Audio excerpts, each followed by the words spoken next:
जय Hind. Hello dear students. तो आज हम लोग ट्रिगोनोमेट्री का थर्ड लेक्चर स्टार्ट करने वाले हैं, जिसमें कुछ एक्सरसाइज का क्वेश्चंस जो है इस कॉन्सेप्ट से हो जाएगा। तो चलिए हम लोग स्टार्ट करते हैं तुरंत। सबसे पहले इसमें हम लोग देखने वाले हैं आज थोड़ा सा कि राइट एंगल ट्रायंगल के बारे में। राइट एंगल ट्रायंगल तो सबको तो पता ही होगा। अभी राइट एंगल ट्रायंगल में क्या होता है कि एक एंगल जो है तो 90 डिग्री का होता है। जैसे मान लेते हैं कि ये बी सी एक ये राइट एंगल ट्रायंगल है, और इस राइट एंगल ट्रायंगल में हम लोग क्या देखेंगे कि इसमें जो है सो तीन चीज होता है, हाइपोटेनियस, परपेंडिकुलर और बेस। तो ये तो इसका नाम हो गया हाइपोटेनियस, ये हो गया मेरा हाइपोटेनियस,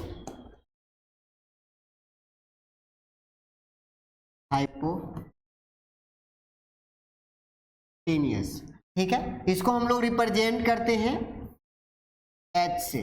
और यहाँ पर एक चीज देखना है कि ये परपेंडिकुलर और बेस, इस चीज को बहुत अच्छा से समझना है कि ये परपेंडिकुलर और एक बेस ये कौन होगा। हाइपोटेनियस जो होता है तो सबसे लॉन्गेस्ट होता है ट्रायंगल का, ये राइट एंगल ट्रायंगल का लॉन्गेस्ट साइड। तो इसमें क्या होता है कि ये कौन परपेंडिकुलर होगा और कौन बेस होगा। कभी कभी जो है सो मेरा जो है सो परपेंडिकुलर ये भी हो सकता है और कभी कभी ये भी हो सकता है। जब परपेंडिकुलर ये होगा तो उस केस में बेस ये होगा।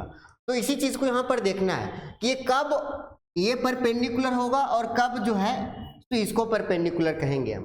तो यहाँ पर देखना है कि अगर एंगल हम बात करेंगे कि इस एंगल को लेंगे, कौन से एंगल को, इस एंगल को, मतलब एंगल ए को, ठीक है। तो ये अगर इस एंगल को अगर हम लोग लेंगे तो यहाँ पर क्या होगा कि इस केस में जो है सो क्या होगा कि यहाँ पर जो है सो ये वाला परपेंडिकुलर होगा, ठीक है। अगर ये एंगल लेंगे तो परपेंडिकुलर मेरा ये हो जाएगा और परपेंडिकुलर ये है तो बाकी जो बच गया वो क्या हो जाएगा, मेरा बेस हो जाएगा। लेकिन अगर हम बात करेंगे इसी प्रकार से कि अगर कोई राइट एंगल ट्रायंगल है PQR और अगर हम ये एंगल को लेंगे, यहाँ पर एंगल थीटा मेरा दिया हुआ है, ठीक है। तो ये एंगल होगा तो हाइपोटेनियस को तो पहचानने में कोई दिक्कत नहीं है, ये लॉन्गेस्ट साइड होगा, मतलब कि ये जो है सबसे बड़ा होगा। तो यहाँ पर जो है अगर इस एंगल को लेंगे हम, तो इस एंगल को लेंगे तो इसके लिए परपेंडिकुलर ये हो जाएगा और ये तो हाइपोटेनियस हो जाएगा H और ये हो जाएगा B। ये समझ में आ गया होगा, ठीक है। तो यहाँ पर हमको इसलिए जानना जरूरी है कि जैसे साइन थीटा इक्वल टू मैंने फॉर्मूला बता रखा है, ठीक है। और अगर साइन यहाँ पर अगर इसमें हम लेंगे ये साइन और ये एंगल कहने का मतलब साइन ये, तो साइन ये इक्वल टू फॉर्मूला क्या होता है, P/H, ये सभी को पता होगा। तो साइन ये इक्वल टू P/H। तो इस केस में अगर एंगल ये लिए हैं यहाँ पर तो P जो है मेरा वो कौन हो जाएगा, इसके लिए मेरा हो जाएगा यहाँ पर BC और बाई में कितना H हो जाएगा मेरा AC। इसको ध्यान देना है। बट यही चीज अगर हम साइन ये के जगह पर अगर साइन C लिखते हैं तो साइन C का फॉर्मूला तो साइन थीटा का वही होता है P/H। लेकिन इस बार जो है सो मेरा P, ठीक है, ये C लिए हैं एंगल C, मतलब एंगल C यहाँ पर देखेंगे तो एंगल C ये है तो इसका मतलब जो है सो मेरा परपेंडिकुलर इसके सामने वाला हो जाएगा, ठीक है। सिंपल इसको समझ में रखना है कि देखिए, ठीक है, हमको परपेंडिकुलर को पहचानना है। ये C एंगल C है, इसके पास आना है तो ये तो अपना हाइपोटेनियस हो गया, और ये जिसको टच करेगा ना, इसको ये एंगल ले रहे C, तो ये जिसको टच करेगा, ठीक है, उसको छोड़ करके, मतलब ये वाला साइड को कोई नहीं टच कर रहा है तो ये जो सो परपेंडिकुलर हो जाएगा। मतलब इसके लिए क्या हो जाएगा, ये B और बाई में ये C। ये बात समझ में आया, ठीक है। अब इसी प्रकार से अगर हम बात करेंगे, यहाँ पर अगर हम थीटा लिखे हैं, ये साइन थीटा, और अगर हम यहाँ पर मान लेते हैं थोड़ी देर के लिए कि ये अल्फा है, ठीक है, तो ये sine theta equal to formula बता दो। Sine theta equal to formula क्या होता है, P/H। और ये साइन थीटा, इसका मतलब थीटा यहाँ पर दे रखा है, ये एंगल है, तो ये एंगल है साइन थीटा, तो P, इसके लिए P कौन होगा, हमने क्या बोला, P के लिए जो है सो ये जिसको टच नहीं करेगा, ठीक है, एक ये साइड तो अलग हो गया और एक ये साइड, इसको छोड़ दो ये दोनों को, और उसके लिए P परपेंडिकुलर कौन हो जाएगा मेरा, ये जो है सो PQ हो जाएगा परपेंडिकुलर, और AC जो है सो मेरा हो जाएगा, सॉरी PR जो है सो मेरा हो जाएगा हाइपोटेनियस। ये बात समझ में आ गया, ठीक है। अब यहाँ पर जो है अगर इसी प्रकार से हम मान लेते हैं थोड़ी देर के लिए कि tan अल्फा लिख रखा है, तो पहले हम लिखेंगे क्या, tan अल्फा का फॉर्मूला, और tan अल्फा का फॉर्मूला क्या हो जाएगा, मतलब tan अल्फा बोले तो tan थीटा, ठीक है, और tan अल्फा का फॉर्मूला हो जाएगा P/P, ये तो मैंने पिछले वीडियो में बता रखे हैं, और ये tan alpha equal to P/B, और इसको ध्यान देना है कि अल्फा, अब जाएंगे हम इस ट्रायंगल में, यहाँ पर जो है तो अल्फा कहाँ पर है, ये अल्फा यहाँ पर है, तो परपेंडिकुलर इसको टच नहीं करेगा, जो इसको टच नहीं कर रहा वही परपेंडिकुलर हो जाएगा, मतलब कि यहाँ पर जो है ये हो जाएगा मेरा QR, और बाय में कितना PR, ठीक है। तो इस प्रकार से हमको यहाँ पर पहचानने, ये समझ में आ गया होगा सबको कि किसको परपेंडिकुलर और बेस लेंगे।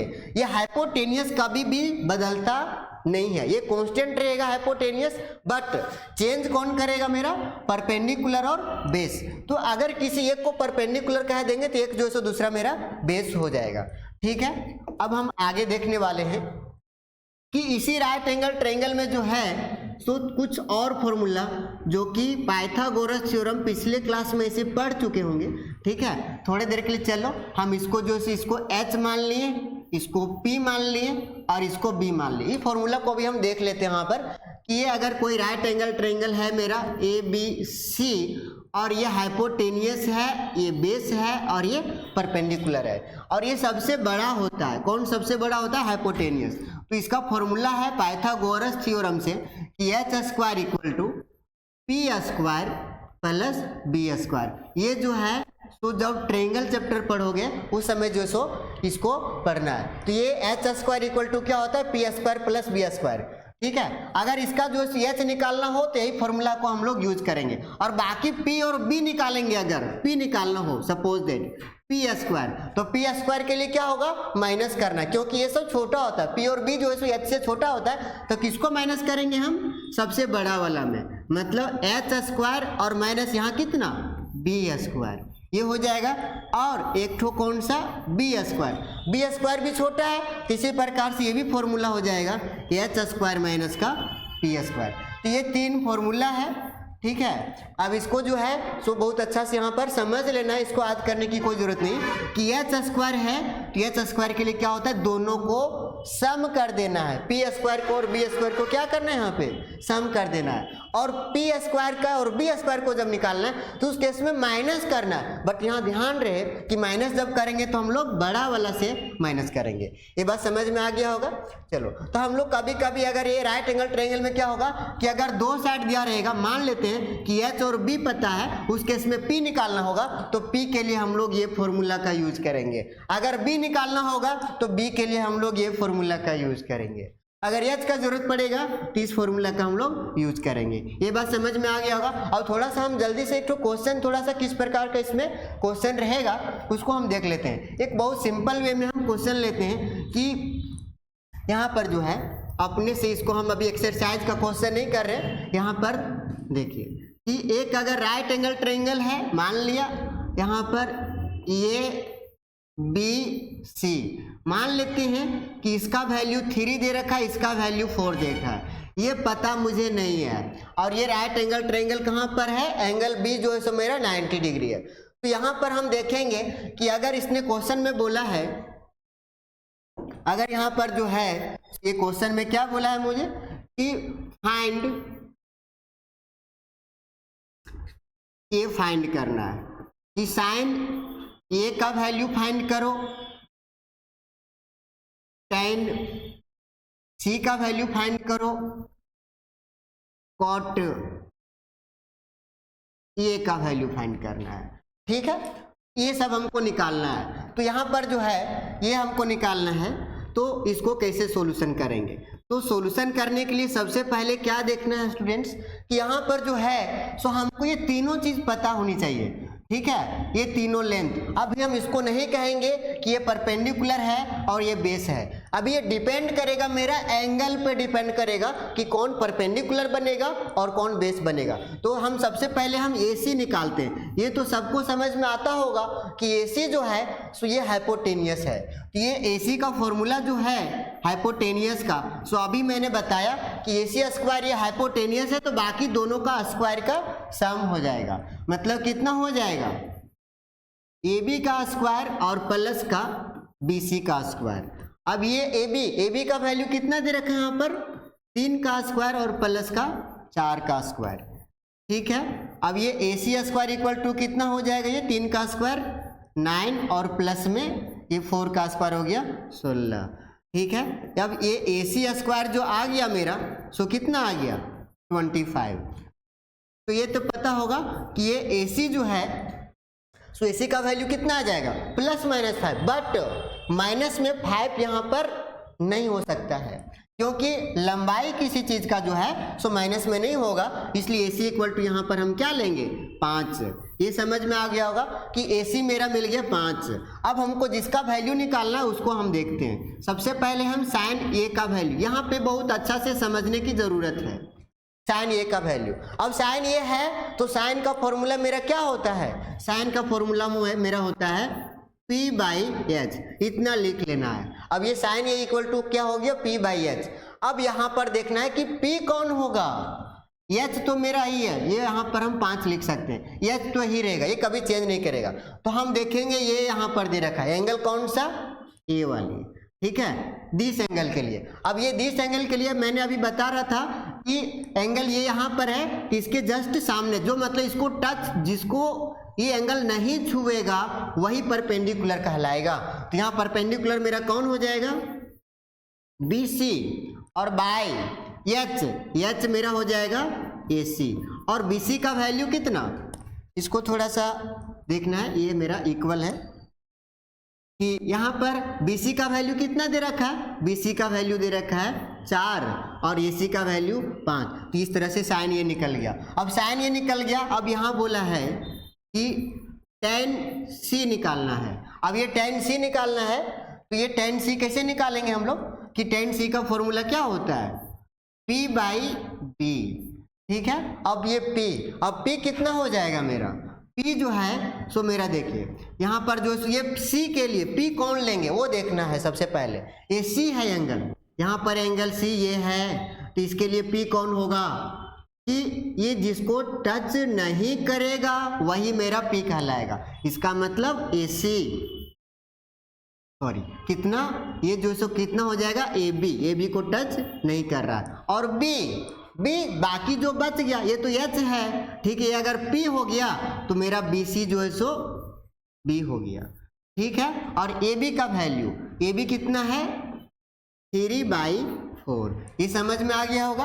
अब उसके बाद हमको एक और निकालना है cot A निकालना है। तो cot A का फॉर्मूला क्या हो जाता है B/P, और cot का फॉर्मूला B/P। अब यहाँ पर एंगल ये दे रखा है, ठीक है, एंगल ये दे रखा है, तो इसके लिए B कौन होगा, B ढूंढना है। तो उसके लिए हम लोग को क्या करना है यहाँ पर कि cot A, तो इसके सामने वाला, इसके लिए P ये हो जाएगा। ठीक है, P कौन हो जाएगा, तो P को ही पहले हम लिख देते हैं, कोई बात नहीं। ठीक है, इसके सामने वाला cot ये है कि इसके सामने वाला मेरा, ठीक है, P हो जाएगा। मतलब यहाँ पर हम लिखेंगे BC। अगर ये हो गया P परपेंडिकुलर तो ये हो जाएगा मेरा B, मतलब बेस, ये B।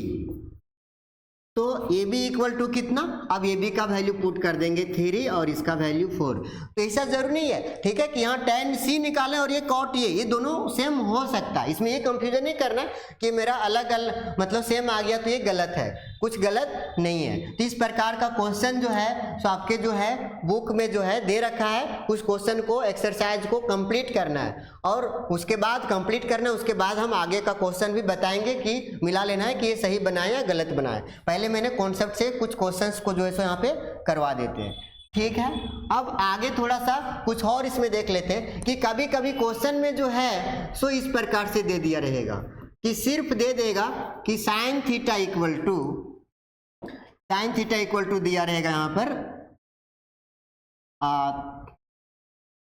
3 बाई, एक मिनट, इसको हम ले लेते हैं sine theta equal to 5/12। Question ये है if sine theta equal to इतना, ठीक है। अब यहां लिखा रहेगा then find other all trigonometric ratios, मतलब ऑल ट्रिगोनोमेट्रिक रेशियोज का वैल्यू फाइंड करना है। मतलब साइन थीटा का दे दिया तो बाकी जो 5 बचा वो सबका वैल्यू यहाँ पर फाइंड करना है। इसको बहुत अच्छा से देखना है, समझना है। इस प्रकार का क्वेश्चन जो है सो आपके बुक में है, उसको जो सो समझना है। यहाँ साइन थीटा दे रखा है, कॉस थीटा का वैल्यू निकालना है, टेन थीटा का वैल्यू निकालना है। यहाँ पर जो सो ये ट्रायंगल की बात यहाँ पर कुछ नहीं है, ठीक है। यहाँ पर सिर्फ डायरेक्ट थीटा दिया है तो उसको ट्रायंगल का देखने को हमको कोई जरूरत नहीं है। अब साइन थीटा इक्वल टू इतना दिया है तो साइन थीटा का मैंने यहाँ पर सबसे पहले तीनों चीज तो पता होनी चाहिए ना। अब साइन थीटा इक्वल टू मैंने क्या बताया है, ये फॉर्मूला होता है P/H, और साइन थीटा का वैल्यू कितना दे रखा है 5/12, मतलब 5/12 इक्वल टू कितना P/H। अब यहाँ बहुत सारे लोग जो है, बहुत सारे स्टूडेंट्स होते हैं जो सीधा सीधा बोल देते हैं कि P इक्वल टू कितना 5 और H इक्वल टू 12। ये बात सही नहीं है, ठीक है। इसका मतलब ये होता है कि ये एक्चुअली आंसर तो आ जाएगा बट इसको समझना भी बहुत जरूरी होता है, ठीक है। कि ये P इक्वल टू 5 नहीं होगा, P इक्वल टू ये 5/12, मतलब कि ये रेशियो दे रखा है, इसलिए उसको हम बोलेंगे 5K और इसको 12K बोलेंगे। ये समझ में आ रहा है? क्योंकि हो सकता है कि P का मतलब परपेंडिकुलर 5 सेंटीमीटर नहीं, ठीक है, ये 5 का मल्टीपल हो सकता है कि ये कितना रहा हो 10, और ये हो सकता है कि ये 24, तब भी तो ये कट के आया होगा 5/12, इसलिए इसको 5K और इसको 12K लिया करेंगे हम लोग। ये समझ में आ गया। अब उसके बाद अब ये देखना है कि P और H मिल गया तो हमको क्या चाहिए B, और मैंने बताया था B² मतलब सबसे बड़ा कौन होता है H, हाइपोटेनियस। तो इस केस में हम लोग क्या यूज करेंगे यहाँ पर, इस केस में यहाँ पर जो है सो हम लोग यूज करने वाले हैं कि B² का फॉर्मूला H² और माइनस का P², ठीक है। क्योंकि B² छोटा होता है तो इसका फॉर्मूला हम लोग यूज करेंगे। अब ये H², H का वैल्यू कितना है 12K का होल स्क्वायर और 12K का होल स्क्वायर और माइनस P का वैल्यू 5K का होल स्क्वायर, ठीक है। अब ये B² इक्वल टू कितना हो जाएगा, B² इक्वल टू 12 का होल स्क्वायर कितना होता है 144K² और माइनस 5 का स्क्वायर 25K²। अब इसको माइनस कर देंगे कि 144 में ये जो है इसको माइनस कर लेंगे 25 को, ठीक है। तो ये कितना आ जाएगा देखिए, तो यहाँ पर कितना हो जाएगा, ये 14 में 5 गया तो ये 9 हो गया, ठीक है। और यहाँ पर कितना आ जाएगा फिर यहाँ बचा 13 में 9 गया तो 4 हो जाएगा, ठीक है। तो ये B² इक्वल टू कितना हो गया, देखिए 14 में 5 गया तो ये 9 हो गया, और यहाँ क्या बचा 3 में 2 गया तो, सॉरी यहाँ पे थोड़ा सा देख लेना इसको, ठीक है। देखिए कि यहाँ कितना हो जाएगा 14 में 5 गया तो 9 हो गया, और यहाँ क्या बचा 3 में 2 गया तो 1 बचा, और यहाँ पर पहले से ये मेरा 1 है, ये कितना हो जाएगा K²।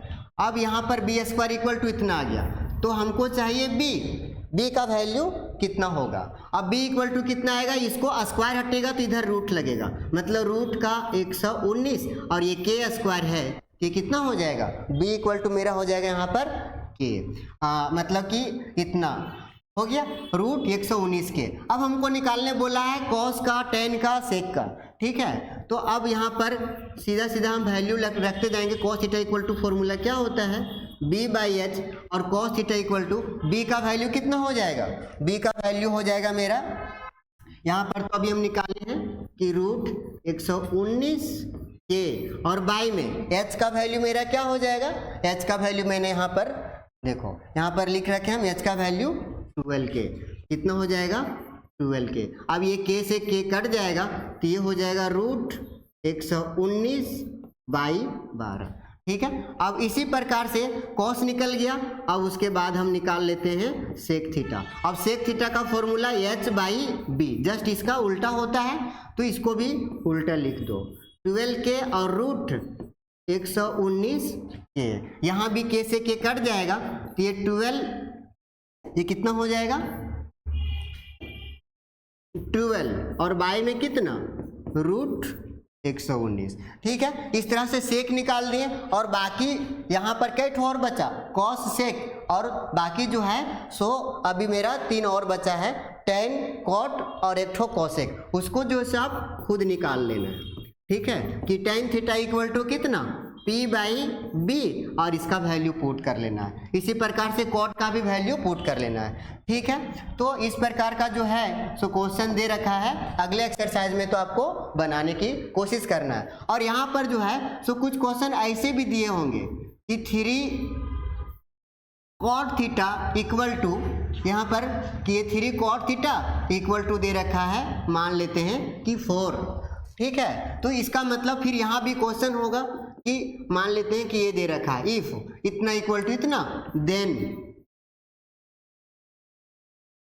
फाइंड, ठीक है। यहाँ पर फाइंड करना है, मान लेते हैं कि सेक थीटा एंड